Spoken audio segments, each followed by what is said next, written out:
My wife and her family blew up at me because I refused to let them name our son after her late brother. He was a loser who ruined the lives of everyone around him. Trigger warning: child abandonment, verbal abuse, mentions of abuse and addiction, infidelity.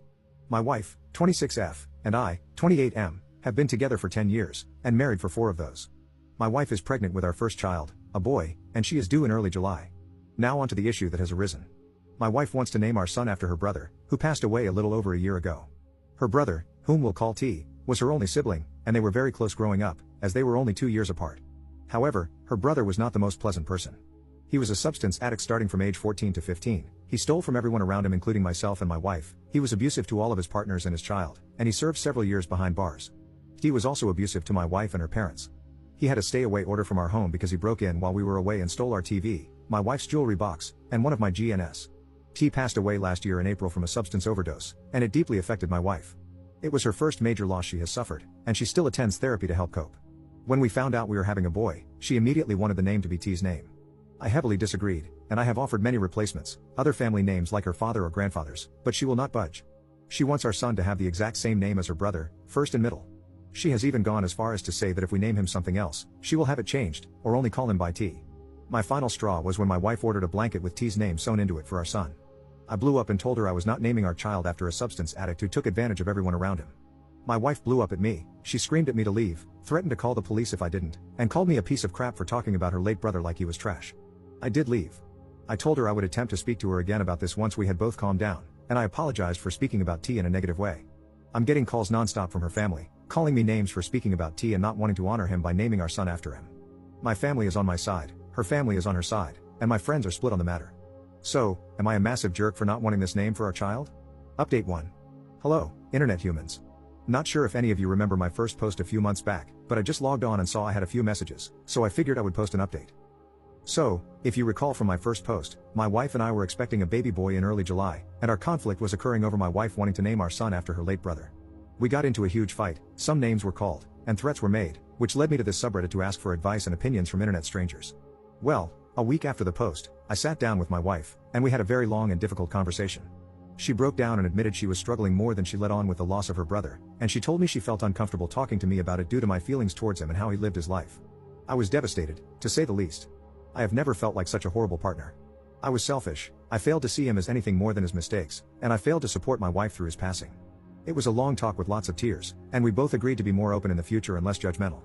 We started attending therapy together less than 2 weeks after that, and we have been going ever since once a week.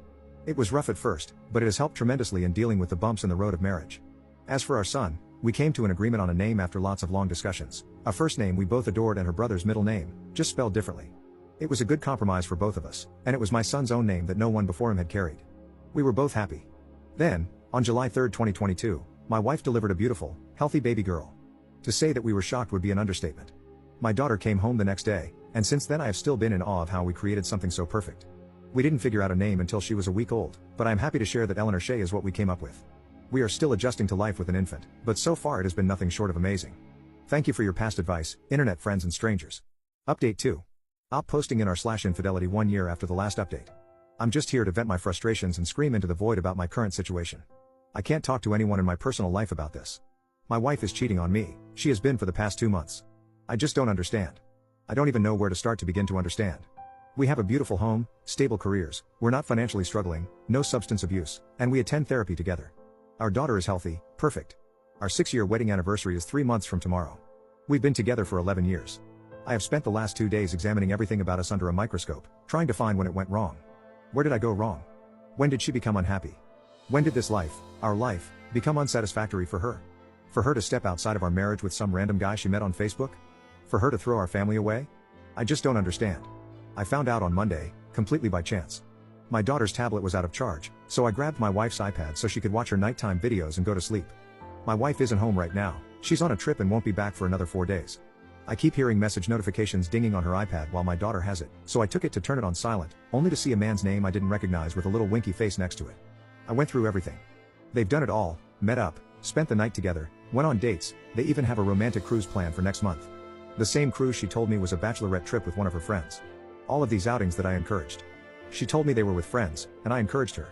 I was so proud she was getting out there and becoming more social, since she expressed motherhood made her feel like a recluse. And after digging a little deeper, All of these new friends she's been out with don't even exist. All lies. They are characters she's created to continue her relationship with this man. I feel like a complete and total idiot. I never second-guessed a lie she fed me. I gave her my 100% trust. We've been doing couples therapy for a year, we communicate, we go on dates, we give each other gifts, our bedroom life was great. I never, not even for a second, would have suspected this. I don't know how to confront her with this. I don't want this. I don't want to split up our home. But I know that this isn't something therapy can fix. I know myself well enough to know I'll never be able to trust her again. Do I just let go? Let her go be with this man who clearly makes her happier than I can? My entire existence is intertwined with her. How do I even begin to untangle that and separate? I have 4 more days to sit and overthink this. I genuinely don't know what to do. Update 3. I posted here almost a month ago, venting my frustrations about discovering my wife's affair, and I received a magnitude of comments and messages filled with advice and kind words. For that, I thank everyone who took the time to comment or write to me, and I'm sorry for anyone who related to my situation. I'm here with somewhat of an update, but mostly more venting. My life is upside down, and it feels good to get it all out somewhere. After making my post, I took the advice of everyone and gathered up all evidence and contacted lawyers in my area. I found a really great one and went ahead and started on divorce papers before my wife got home. I also got tested for any STIs and told my parents and best friend about the situation. I took my daughter to my parents so I could have the alone time to mentally prepare myself to face my wife with this discovery. I rage cleaned a lot and cried a lot those last 2 days before she got back. I packed some of her stuff, but then unpacked it and cried more. I had planned to lay out all the screenshots along with divorce papers on our dining room table and just sit and wait for her, but I didn't get the chance to do that. She was supposed to get home later in the afternoon on Sunday, but she ended up getting back around 6:30 that morning. She didn't call or text in hopes of surprising me. I was up drinking coffee, and, you guessed it, crying, when she walked into the house. I didn't greet her, I just went and got the folders of evidence and divorce papers and gave them to her. I don't remember anything she said that day, but I just said I knew, I wanted a divorce, and I would keep the house as it was in my name solely. It hurt a lot. I wanted to hug her, but also scream at her. There were lots of tears from her and lots of yelling at me. I didn't say anything. I told her we could discuss it at length with lawyers present once she accepted the situation and calmed down. I think someone called it gray wall in the comments of my last post. Not entirely sure, but I tried my best to do that and not show emotion or argue with her. It was really hard, the hardest thing I hope I'll ever have to do. She betrayed me, but I still felt awful making her cry. She left that day with some clothes and personal belongings and went to her parents' place, and my parents and best friend came to stay with me and my daughter. I had my lawyer arrange a meeting between us to discuss custody, belongings, money, and everything else that following Tuesday. Well, Monday I got a call from my clinic to come in to review results of STI tests, and as it turns out, her parting gift to me is high found too. I cannot describe in words how angry, sad, and shattered I am. I'm still accepting it, I don't think I have yet, but I'm working on it. I know it's common, very common, and it's not going to unalive me, but it doesn't make it blow any less. I joined a support group on Facebook, those people are great. Going into Tuesday with that knowledge was awful. I felt so much shame bringing that up in front of not only her but both of our lawyers. I knew if I tried to discuss it with her privately, it wouldn't go well, not with the amount of anger and sadness I had in my system. She never apologized, she was a different person that day. I felt like I was looking into the eyes of a complete stranger, no emotion whatsoever. Divorce-wise, everything is cut and dry. We separated finances, the house is mine, we are just waiting the 90 days for it to finalize. There were no objections on her end but one, she wants to terminate her parental rights over our daughter. She doesn't want her anymore. Our daughter, our baby. I was f***ing blindsided. I'm still blindsided. My daughter is 1, but she loves her mama.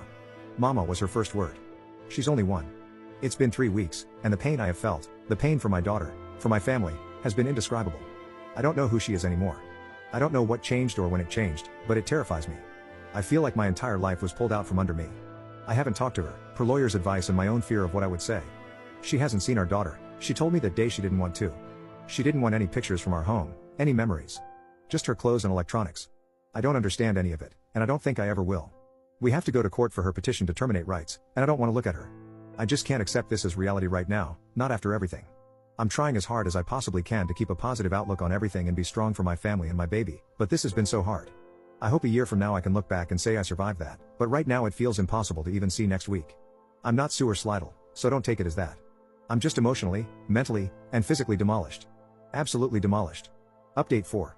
Hi there, to anyone who has messaged me and to all the people who have left loads of comments regarding my past venting on this account, apologies first off. I genuinely kinda forgot I had it.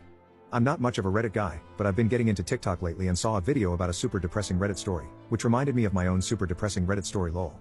It's been around 8ish months since I posted here about my upside down situation, and a lot of people messaged me in that time wanting to know how I was and what unfolded. I really appreciate you strangers for all the kind messages. It genuinely means a lot, and I'm sorry I haven't replied or anything. My life has been such a whirlwind these past few months. It's hard to believe that was that long ago. To sum up the sad stuff, First off, my divorce was finalized without any hiccups or holdups. I'm still in the works of trying to sell our old house, but in the meantime, we moved to a new state. My ex is still in the process of petitioning for termination of parental rights. I've only seen her 3 times since moving, and it has been to fly out for court.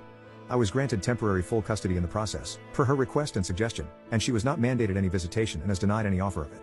She has not seen my daughter in 7 months, she has requested not to. I don't know what else she's been up to or if she is still with her boyfriend or not. Since the divorce, it has been in the best interest of my mental health to keep the contact as minimal as possible, and she has done the same. I have offered many chances for her to visit with my daughter, whether it be via video call or flying out, and before we moved, I asked weekly, but it was always a no. Her parents still video call with my daughter, and we're hoping they can fly out over the summer and spend some time with her. They've been cut off by my ex as well. I'm not sure what changed, but I can't change it back, and I am accepting it mostly. I wish her well in all future endeavors. Now for the happy stuff that has happened. Firstly, I am a proud Arizonan now. I never saw myself moving here, but we have loved it so far. My parents packed up and came with us, and I don't think I've ever seen them so happy. My daughter is doing amazing. She will be 2 years old in July, and she is the smartest, funniest toddler I've ever met. She knows her ABCs, can count to 20 without help, loves animals and bugs especially.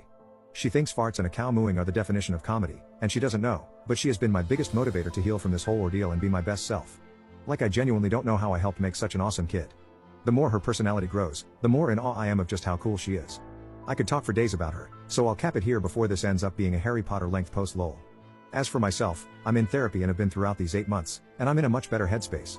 I'm working on getting back on top of my health as I did put on about 30 stress pounds. I'll get there eventually, but I'm not sweating it too much. I have not dated or tried to, I don't think I will anytime soon. I've adjusted to being a single parent pretty okay for the most part. I credit that to my family and friends more than anything because they have been a huge support system throughout this. There are still really hard moments that have happened, and I know there are more to come, but I will roll with it just as I have this and hope to come out on top. This is not the end of the world for me even if it feels or felt like it in the moment. The sun will rise tomorrow, birds will chirp, and all will be well. Thanks to my therapist for that, those 2 sentences have helped me immensely. Sorry this ended up being so long, I should really pick up journaling. Maybe a blog or something lol. But thank you again to everyone who took the time to give me advice in the hardest time of my life, and thanks again if you read this. I genuinely appreciate it.